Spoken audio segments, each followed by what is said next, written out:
我们俩现在在医院。2月15号，我们2月15号交了一个体检单子，但是1个多月了，到现在也没捞得来。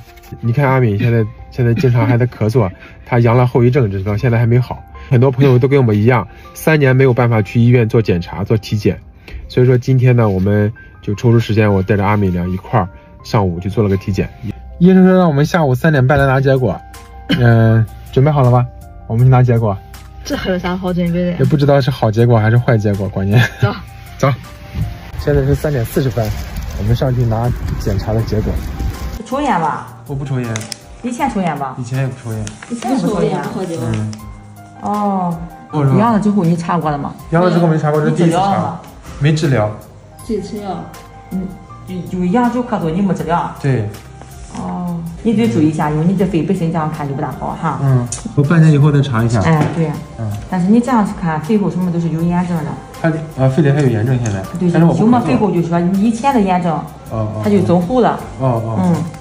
定期复查似的哈。也子宫肌瘤哈，我说也不小哈，都接近3厘米了，你看见吗？定期复查，如果不影响月经的话，就没事，不用管。我们俩的体检结果出来了。然后多多少少我们俩都有点问题，但是医生说不算严重，所以说朋友们再忙也要注意身体，不要经常熬夜，多陪陪我们家人，趁着我们还年轻，趁着我们还有健康的体魄，去我们想去的地方，做我们想做的事，爱我们想爱的人。